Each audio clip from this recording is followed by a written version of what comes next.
It's good to be here again with the health segment, and as usual, our resource person is Dr. Kelvin Owusu of the Optimal Care Diagnostics. He's the medical director there. Dr. Kelvin, good morning. How are you? Good morning, David. I'm very well, and you? I'm fantastic. How was the weekend? It was awesome. I was at the Citi Business Olympics. You had a blast? Yes, it was. Next time I'm coming to compete, so watch out. I might win a couple of trophies.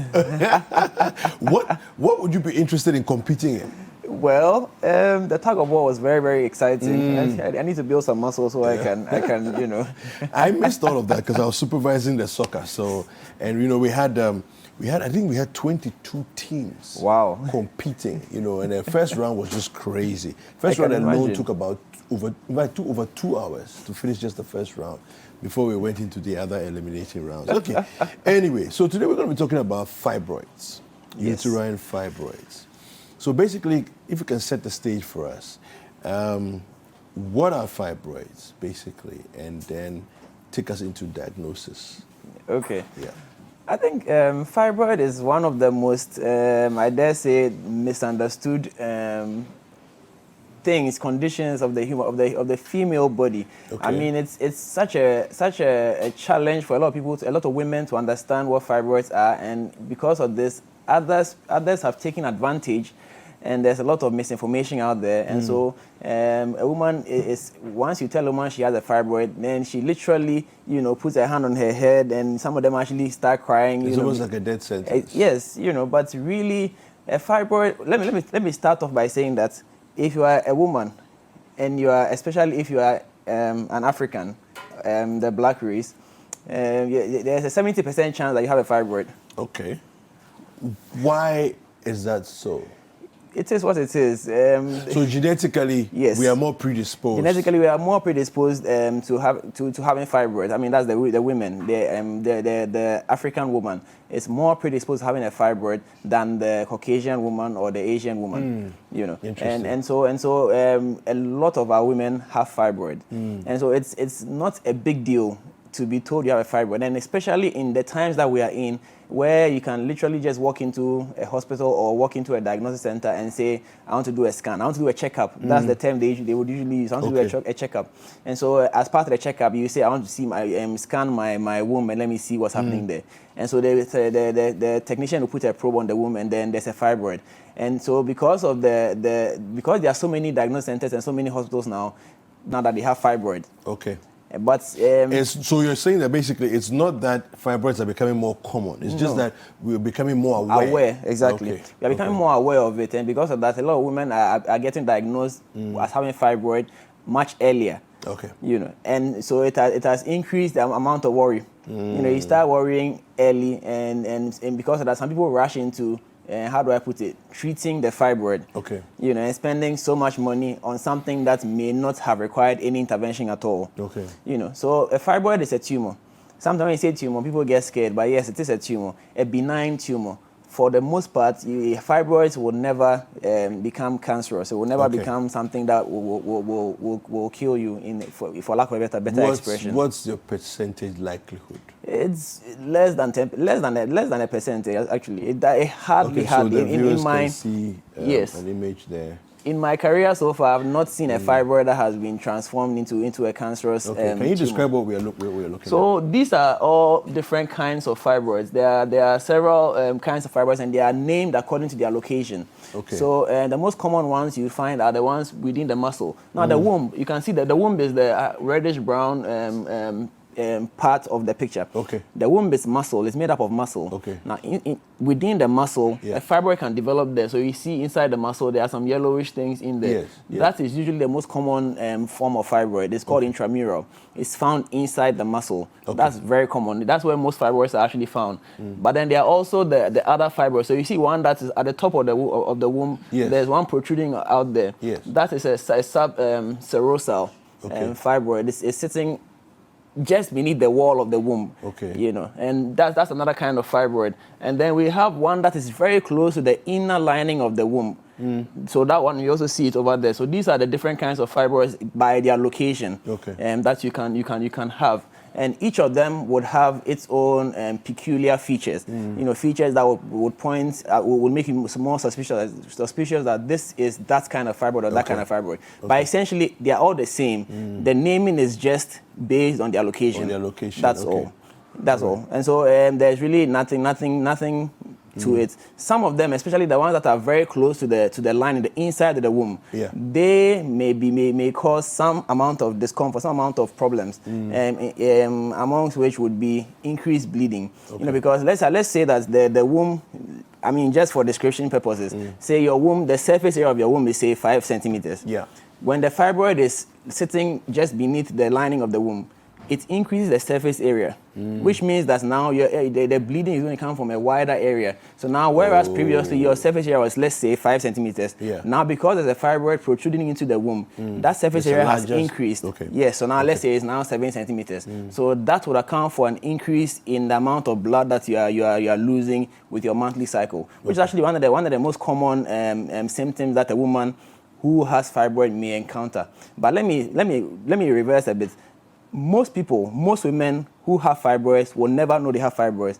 Assuming they never enter the diagnosis center, they will never find out. I see. In other words, most fibroids are discovered incidentally. So it's pretty innocuous. It doesn't disturb your life necessarily. It won't necessarily. You can live with a fibroid for all your life and never know that you even had a fibroid. I see. In fact, majority of fibroids are discovered post-mortem. So the person died, and then they were doing a post-mortem, evaluation to find out, let's say, what killed this person. And as part of the post-mortem, they will have to examine the womb, and then they find, oh, she had a fibroid as well, but she never knew, and she lived a full life, and then died, and So that's the thing. Most fibroids, they just sit there, do nothing. It's not going to prevent you from having a baby. It's not going to affect anything. It's just there, And because you're a woman, the hormone estrogen, which is what makes you a woman, pretty much. Now that hormone, it's been associated with a fibroid, and so depending on how much estrogen you produce as an individual, that can, that's one of the theories. It will stimulate the production or the growth of the fibroid. And so what we know is that usually, by the time you stop menstruating, by the time you get to menopause or after menopause, the size of your fibroid naturally begins to reduce. And so that is why, again... Because the estrogen production has diminished. Exactly. And so naturally, the fibroid size will also reduce and sometimes actually disappear. Okay, so let me ask you a very maybe dicey question here. If estrogen seems to cause the production of fibroids, the growth of fibroids, then is that not by design? So that's why we are saying that majority of women will have fibroid by virtue of the fact that they have estrogen. And so so yes, by design. I mean, the estrogen what's the use causes of it, though? I mean, does it have any positives? Does the fibroid have any positives? Positives, no. Okay.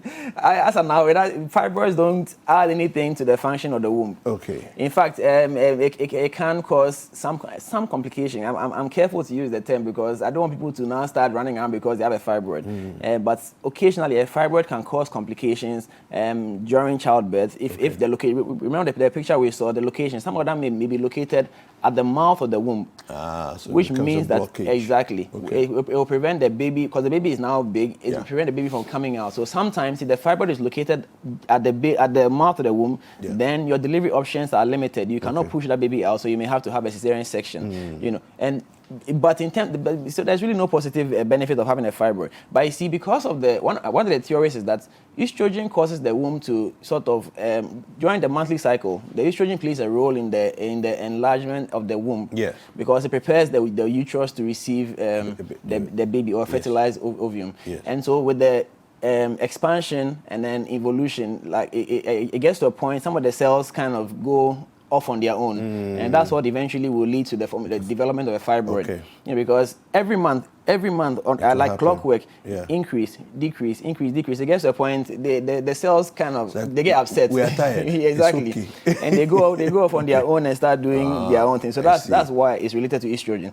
So once there's no estrogen, there's no expansion, contraction. There's none of that, and so the fibroid eventually reduces in size and disappears. This feature of estrogen is actually used sometimes in the treatment of fibroid. Now, let me first of all say that the treatment of fibroid is surgical. If a fibroid is indeed causing problems for a woman, yes, there's no medication you take to dissolve the fibroid. Now, I've actually sat in a trotro back in the day, and a gentleman was in the trotro and talking about how he has medication that I'm telling you. And this was final year medical. Me too, I was a passionate medical student. So I challenged the guy. Yeah. And guess what? The women in the bars attacked me. Yeah. So I had to keep quiet and sit my somewhere because I didn't want trouble. Okay. But the man was saying that the fibroid, the medicine you take and to dissolve the fibroid and the fibroid will come out. Listen, you cannot dissolve a fibroid.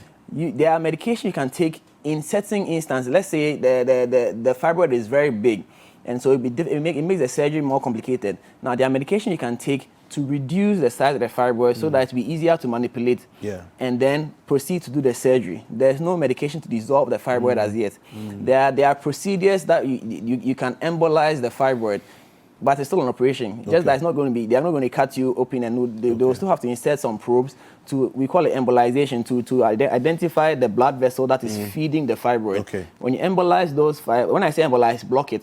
Block the blood vessels, which means that the fibroid is not going to get any blood supply. And so eventually it's going to die. In which case it's going to involute, it's going to reduce in size and eventually disappear because it's there. The body will reabsorb it. Okay. You understand? But there's no medicine you take by mouth that is going to dissolve the fibroid. It's not possible. It hasn't been developed yet. Okay. Very, very important. And so when people are telling you this, you have to take it with a spoonful of salt. Okay. Because it doesn't happen. I see. But as I was saying, most women will have their fibroid and be okay. But if a fibroid, especially if by its location, let's say sitting on top of your bladder, because the bladder and the womb are like this close, so the bladder sits in front of the womb. In fact, sometimes the wound is bent over the bladder like that. So this is the bladder, and this is the womb, and so that's the relation between the bladder and the womb. So now, if you have a fibroid sitting somewhere here on top of the bladder, that fibroid could prevent the bladder from expanding fully. So in that case, you tend to urinate very frequently. Because the capacity of your bladder is being restricted by something sitting on top of it. And so that could be one of the symptoms. Also, some women have pain. Previously, you had menses without any problem, but suddenly over the past few months or so, you notice that when you're having your period, it's suddenly painful. That could be a sign that you have a fibroid. Or as I said earlier, if you suddenly notice that you are bleeding a lot more. So instead of, say, 3 days or 2 days, now you are bleeding 5 days, 7 days. Sometimes you go 10 days and you're still bleeding. Or even it's not just about the duration. Sometimes the volume of blood. So previously you change your pad like once or twice a day. Now you're changing it once every hour or 4 times a day. That's significant in change. So that could also be a sign that there's a fibroid in there somewhere. Okay. Other times. So let me also make this statement with a lot of care. Fibroids, by their nature, will not prevent a woman from getting pregnant. Okay. Fibroids usually do not interfere with pregnancy. I've seen people who had this big fibroid and they've been able to carry pregnancy and deliver their baby successfully. Because as I said, the location of the fibroid, if the fibroid is sitting on top of the womb, it's not going to disturb anything. And even if the fibroid is inside the uterus, the baby can still grow. It might be challenging, but the baby can still grow. However, if a woman has been diagnosed as having infertility, now infertility is not a subjective thing. You can't say that I got married last month and I'm not pregnant, so I'm infertile. No, there's a there's a criteria for diagnosing infertility. And so if a woman has been diagnosed as being infertile, and as part of the investigation, they find out that she has a particular fibroid which is sitting in a place which might interfere with the process or the procedure or even the operation or the intervention, then that fibroid needs to be removed. Not necessarily because it's going to prevent the pregnancy, but because it might interfere with the procedure to try and resolve the infertile condition. So fibroids by themselves or by their nature will not interrupt or interfere with pregnancy. But like I said, if if there's an indication for the removal of the fibroid to optimize the chances of that woman getting pregnant, then that fibroid will be removed as part of the procedure or the protocol for that particular woman. So it's not a general statement that if you have fibroid, you can't get pregnant. No. like I said, almost even more than 70% of African women walking around every day have fibroid that they are not even aware of. And most of them are, the fertility rate in Ghana is about almost 4. So, we are quite fertile in spite of our fibroids. Yeah. Not me, And so, yes, fibroids tend to be very, very confusing and very, very, for a lot of women, they tend to be scared when they are told that they have fibroids. But why so much misinformation, though? What have we done wrong? Why have so many people been misinformed? You see, I think there's a cultural aspect to all of this. Okay. By our culture, even when you have malaria and you take your medication and it works for you, somebody else has symptoms that look like your symptoms, automatically you recommend your medication. Yeah. So most people don't even go to hospital to get their own diagnosis. Yeah. They depend on their friend's diagnosis and then get their own treatment. So it's possible that somebody was given something, the person has fibroid, was told he has fibroid, but went to the hospital with something else and they was given medication. But because they heard that there was fibroid there and the medication sort of helped them deal with whatever they are going through, automatically they associate that medication to the treatment of their fibroid. And so when you also come in complaining about a similar thing, oh, go and take that medicine, it will help you. I had the same thing. What I'm saying is that things that look the same doesn't necessarily mean it's the same thing. Yeah. And because of that, and every time these people stand in the church and they give all these things, they always have people who confirm that, yes, my fibroid came out. I don't know how you see the fibroid came out. Yeah. And because of that, others also buy the medication and end up with other complications. And maybe it's because they experience excessive bleeding. They are assuming that the fibroid is coming out in that process. It's possible. However, let me also just say that fibroid is not the only thing that would cause pain, increase bleeding, or even increase urination. Fibroid is not the only thing, it's one of them. So even if you're experiencing pain, if you're experiencing heavy bleeding, you still need to be investigated. You as an individual needs to be checked to make sure or to find out what is causing your particular problem so that you can get treatment meant for you, not treatment meant for everybody else. Okay. It has to be tailored towards you because for you, it could be a hormonal imbalance that is causing the heavy bleeding. For another person, it was a fibroid. The treatment for the two are not the same. But let me also say that in the past, a lot of the women are also afraid of surgery. Okay. And so once they know that the treatment for fibroid is surgery, they will look for alternatives so that they can avoid the surgery. And that's why the other people are being given a lot of business because people want to avoid surgery. Because in the past, people have had fibroid surgery and they never return. So there's a bit of fear. Yeah. But I must say that there's been a lot of improvements. There's been a lot of success in this regard, so that it doesn't have to be a scary experience today. Of course, surgery is surgery. There can always be a negative outcome. Yeah. However, you have to look at the statistics. We are getting success rates way above 90%, 95%. And so it's possible to have your fibroid surgery done. That is if you actually need that surgery. Okay. Because I started by saying that the fact that you have a fibroid doesn't mean that it needs to be removed. Okay. Sometimes leaving it alone is the way to go. And let me also just chip this in that there's this aspect where they say, I did my fibroid surgery and it came back. Now, remember that we have said that estrogen is responsible for the growth of fibroids. Yes. And estrogen goes up and down all through your life until menopause. Yes. So every month you're going to have your cycle. Estrogen will go up, it comes down, that kind of thing. And so you deal with a fibroid, and I'm saying a fibroid today. It doesn't mean that all fibroids in your womb have been taken care of. Okay. Because so long as you are still alive and still producing estrogen, another fibroid can equally develop. Okay. You understand? Okay. And secondly, when we do an operation to go and remove a fibroid, it is not possible.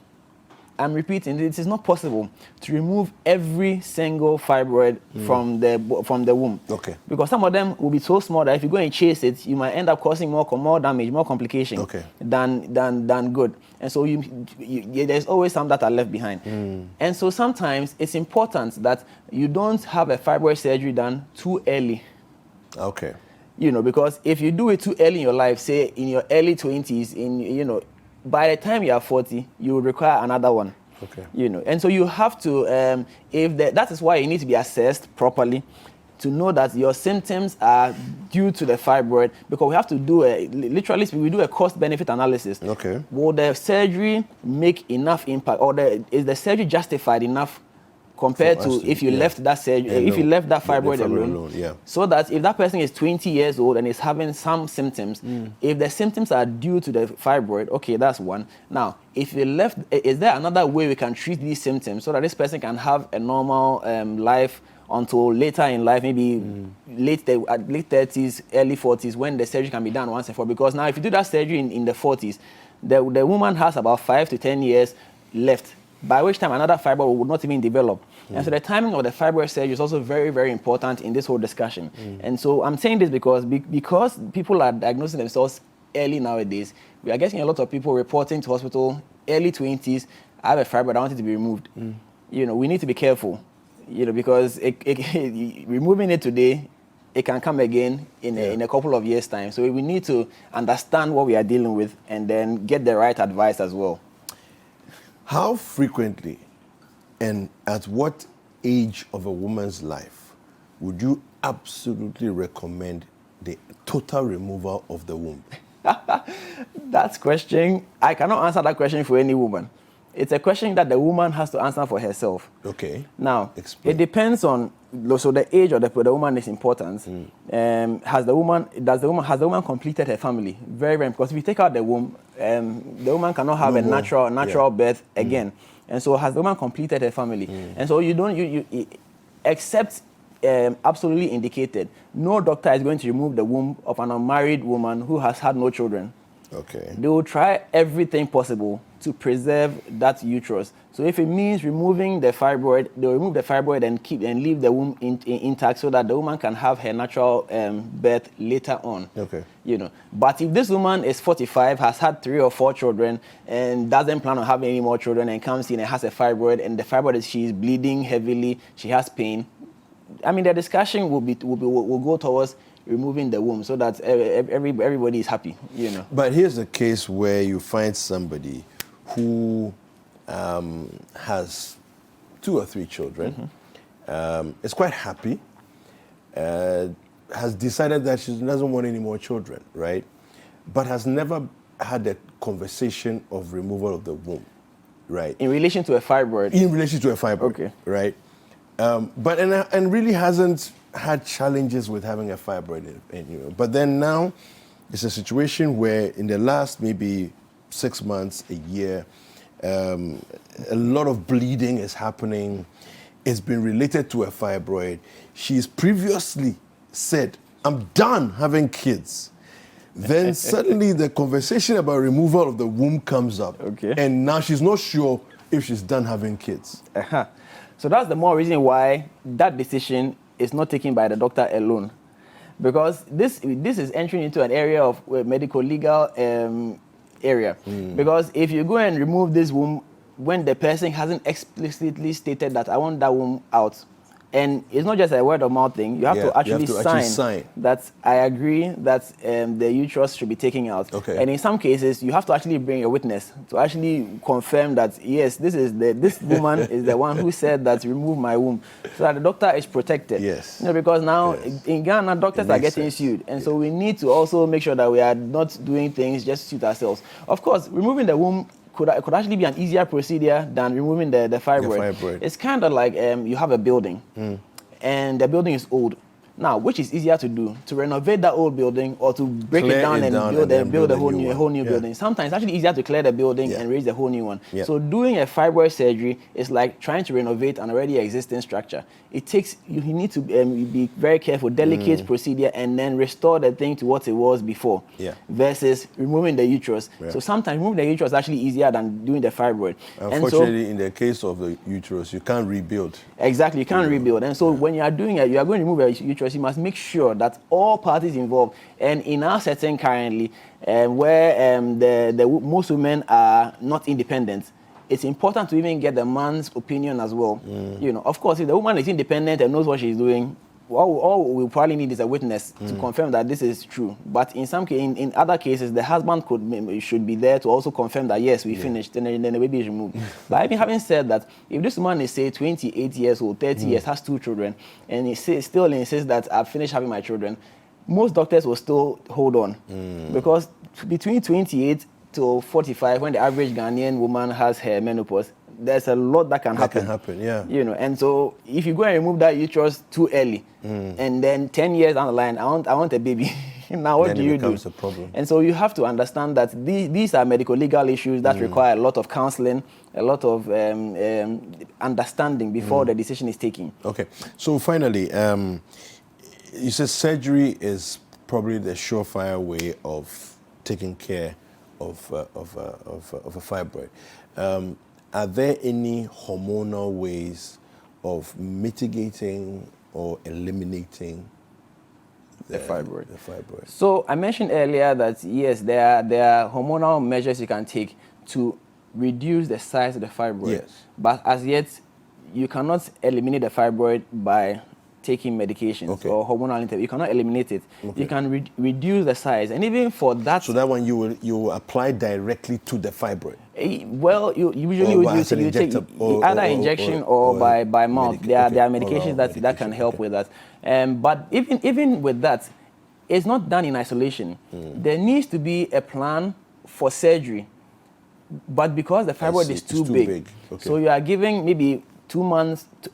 So far, I don't know that the information has changed, but the maximum is up to 6 months. So you give up to 6 months to reduce the size to a size that you can actually manipulate easily. You understand? Because I mean, sometimes if the fibroid is big, it will require a bigger cut, and the bigger the cut, the more likely complication can occur. Yeah. So you want a small cut to be able to handle things, neatly, and so you want to reduce the size so that you can take it out. And remember that all these medications, hormonal interventions, they also have side effects. And some of the side effects are very, very unpleasant. And so, again, you have to weigh the cost versus the benefits. And so if the woman agrees agrees to all these things and is willing and has the money, because again, these medications are quite expensive because they are not as easily available as other medications. And so they are quite expensive. So if the woman can afford it, then you can actually go on them, reduce the size of the fibroid, and then take it out. But I also mentioned that there's also embolization, where they will put probes into the fibroid, identify the blood vessel, and then block that blood flow, and over time, and that is not an immediate instance thing. It will take some time for the fibroid to die and the body to resolve that fibroid, and then it goes down eventually. All right. Well, thank you very much, Dr. Kelvin Owusu. Dr. Kelvin is the medical director for Optimal Care Diagnostics, and he's been sharing with us very important knowledge and advice on fibroids and how to deal with them. Thank you very much for watching this segment. I do trust that you've enjoyed and also taken away a lot of useful information from this. Hi guys, I hope you enjoyed this video. Subscribe to our YouTube channel, The Citi Tube, for exclusive breakfast daily content and other Citi TV programs. Like, comment, and share with your friends.